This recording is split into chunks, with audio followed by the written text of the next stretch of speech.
Hi, my name is Vera, in case you do not know me, and in today's video we're going to be discussing about candida, what candida is, my experience with candida, some of the research on it, some of the things that people believe about candida that is not true, and we're also going to be talking about natural remedies that has worked for me, as well as natural things that you can start doing that is already scientifically proven to prevent the risk of candida and also to eliminate it completely. But before I dive in, I would like to disclaim that I am in no way a medical practitioner, and every single thing I'm going to share with you guys in this video is purely out of research and personal experience. So without further ado, let's talk about what candida is. So this is a single cell fungal that is supposed to be living in harmony alongside with other bacteria and fungi in your body. It is always friendly until there has been an imbalance or disruption in your system, like something is wrong with your body because of the things that we put into our mouths, which we are going to be discussing about in this video. So I'm going to start from some of the myths, some of the things that people say about candida that is not true. So people say that candida is a sexually transmitted infection. I would like to clarify that candida, according to my research, has been proven not to be a sexually transmitted disease or a sexually transmitted infection. So this is basically caused by the overgrowth of the fungal candida in your body, which we're still going to be talking about the reason why this overgrowth even happens in the first place later much in this video. The second myth I want to eliminate about candida is the one that people say that it can be cured through drugs or through medications. Yes, it can be cured through medication, but the right kind of medication.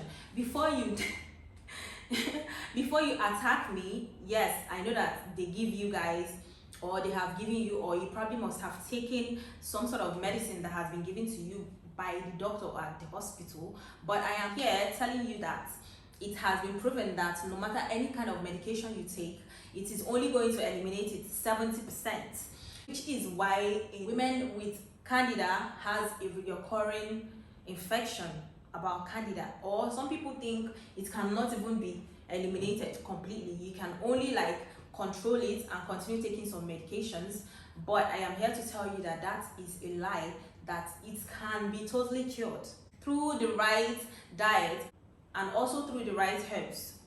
Another myth about candida is the things that people use when they think they have candida, or when they have candida, which I have also fallen victim, because the first time I actually experienced this, the nearest person I told advised me to do some kind of things that I did that wasn't my situation, like vagina steaming, and apart from that also taking vinegar and all sort of things that I actually regret doing because I actually wasn't my situation. So the things that you shouldn't be doing when you have candida is take antibiotics. We're going to be discussing the reason why later on in this video.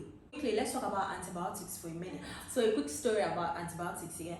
When I was small, there is this thing that we do in our house where my mom gives us antibiotics, and she thinks she has to give us antibiotics in the house, my sister and I, because she thinks that we've eaten a lot of things, and taking antibiotics is supposed to prevent us from catching disease and staying healthy. Well, yeah, we didn't fall sick, but I didn't know until a very long time when I entered university and I started experiencing candida symptoms. Even virgins can have candida caused by long-term intake of antibiotics. Because back then, every small thing that is wrong with me, I'll rush to the hospital. Every small thing that is wrong with me, I'm going to the hospital, or I'm buying the nearest antibiotics. You get? So all of this, I didn't know I was causing myself a lot of harm. So let's define antibiotics for a moment. Let's break it down. Anti is supposed to mean against, and bio means life, right? So it is against two types of antibiotics: targeted antibiotics and broad antibiotics. Okay, so let me clarify that. Any type of antibiotics you're going to take is going to kill both the good bacteria and the bad bacteria in your body.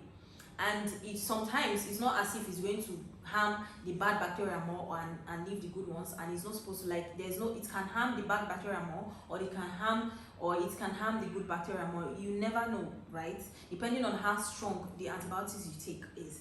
So the targeted one is supposed to like target a particular disease. So the targeted one causes harm still, but it doesn't cause as much harm as the broad one, which is why antibiotics is a major cause of candida, because it eliminates both the good bacteria and the bad bacteria.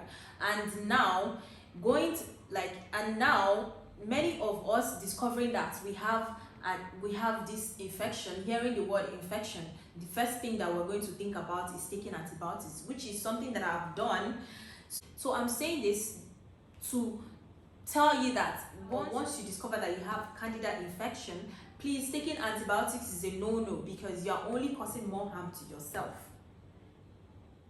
Antibiotics can never fix the imbalance of yeast in your body, which is why we should try as much as possible to educate ourselves on things in-depthly, so that we know that we're taking the right action towards this. And try as much as possible to educate yourself on so many things, because sometimes trusting the hospital completely is not the answer. Because the first time I went to the hospital with this sickness or with this infection, the first thing that they did was give me an insert and also an antibiotics. And I took this drug for so long, not knowing that what they actually gave me for whatever it is was resistant to it. And I was treating and taking, and I just kept on visiting the hospital frequently, more than I should. And I was also taking some things that were causing more harm to my system, because they didn't tell me that, okay, you're supposed to stay away from this food, and you're supposed to stay away from this other food. I was on antibiotics, and also I was taking vinegar, because I used to take vinegar like with water and all of that in the past. But I wasn't told what to stay away from, such things that I'm going to still be discussing about in this video. And this is why I think everybody should read extensively on whatever it is that they have. You can't fix the symptoms and just leave the root. It will keep coming back and coming back and coming back, which was what I was doing. I was fixing the symptoms, but I wasn't addressing the roots, which is what I was still taking. Like, what I was taking was causing more harm and breeding more candida. So I was treating it and I was killing it, and I was treating it, I was killing it. Wasted efforts. The next thing that we'll talk about, causes of candida. So studies has proven that the fuel of candida, like what candida literally survives on, is sugar, especially the one that has glycogen, which is the artificial sugar. So when you have candida, we're talking about the things that go into your mouth. Now, the things that you shouldn't eat once you discover that you have candida, because it is going to worsen whatever situation that you have already. So one of the things that you should stop eating, that you should stay away from, is sugar of any kind. I'm talking about white sugar, I'm talking about brown sugar, I'm talking about sweet fruits. You should stay away from fruits, because fruits are sweet.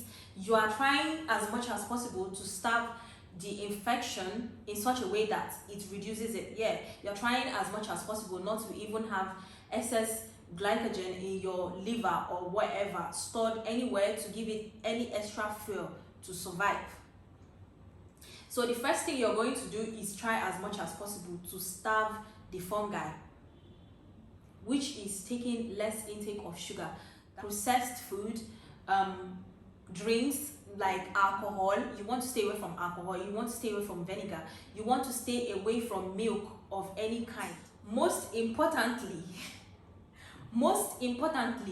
you want to stay away from anything that has to do with yeast.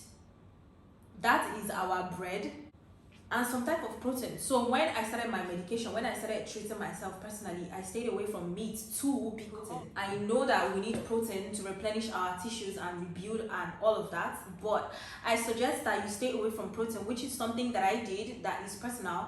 You can decide to actually still eat protein, but I suggest that you eat more vegetables.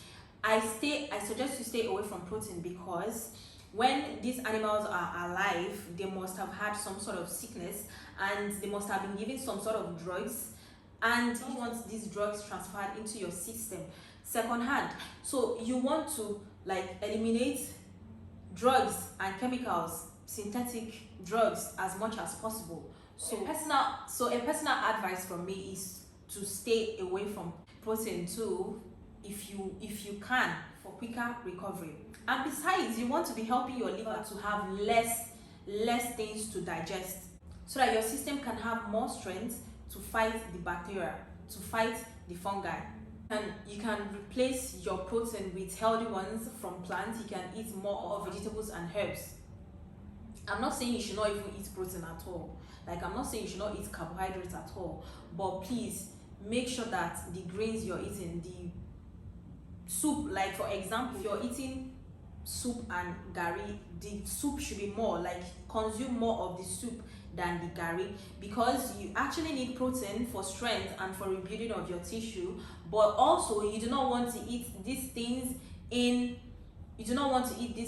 excess, in such a way that your body will not have some reserved energy or to feed your yeast infection that you are trying to cure. If you have a recurring yeast infection, first of all, you want to stay away from tight clothing, because you're trying as much as possible not to make this fungi have a lot of comfort in your body, or you're trying as much as possible to make this fungi uncomfortable so that it can go back to the balance it used to be. So wearing something tight, that is why I encourage us to always wear cotton panties, so that you do not sweat down there. If you must wear pant liners, it should be pant liners that has cotton. This is because candida loves warm and moist area. You do not want to create more warm and moist environment. Don't allow heat to be down there. That is my point. And also, if you are the type that wear pantyhose, you should probably stop wearing it. And also tights, let's down there breathe as much as possible. I'm going to tell you guys the things that I did when I embarked on the journey of recovering from candida. If you can do this, you're definitely going to come back to this channel and say thank you, Vera. So after a series of recurring candida and exhaustion of visiting the hospital over and over again, I decided to take it upon myself to look for the solution of my problem. So luckily for me, I spoke to my friend about it, and she told me that there's this guy that is into lifestyle that she knows, and she gave me his number. And to God be the glory, he has blessed my life so much with so much information, and which is the information I'm going to be sharing with you guys right now. And I'm also going to be linking every single information that I'm going to be passing across for you guys to read more if you want to in the resource, and you can just click on it and just read it as much as possible as you like. So one of the things that I eliminated was eating of bread and biscuits and anything that has to do with white flour and yeast and sugar, and to start eating a lot of herbs and vegetables. I ate and drank a lot of ginger and garlic tea, and also prepared a simple antibiotics. So I'm going to be telling you guys the combination and the combination of the things that I put together after much research to replace the intake of antibiotics. It has been proven that the combination of these things is meant to work more effective than any antibiotics or any synthetic antibiotics that you are going to take. So the compound is the combination of garlic, onion, ginger, fresh lemon juice, turmeric, honey, lime, chili pepper, and cinnamon. You're supposed to bring all of these ingredients together and blend it all together. You can store it in your fridge for as long as 7 days. So you're going to have to take this compound, or according to how severe your condition is. Okay, so when I started taking this treatment, I was taking it 3 spoons a day, because my symptoms were pretty serious at that time.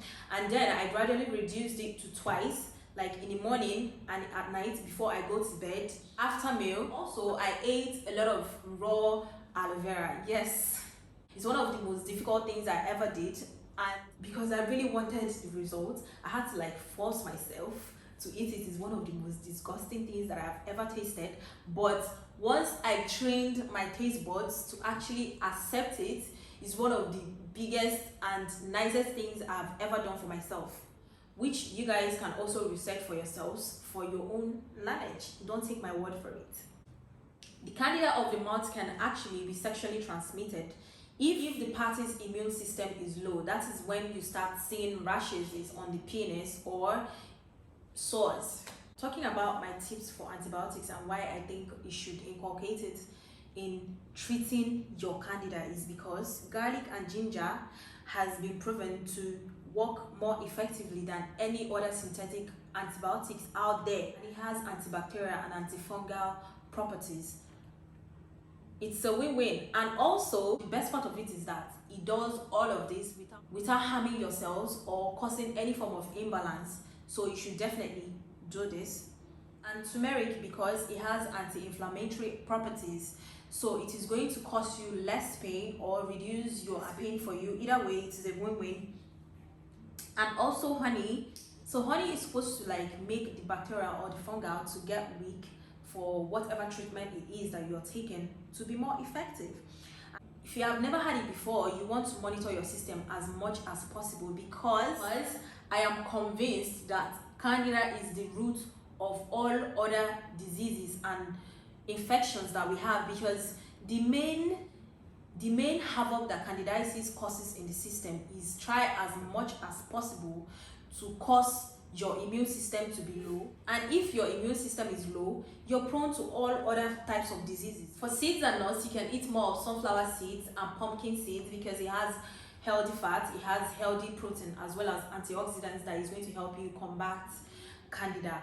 And also you can eat coconuts, you can eat almonds, you can eat chia seeds, you can eat hemp seed. All of this is going to help with your immune boosting system.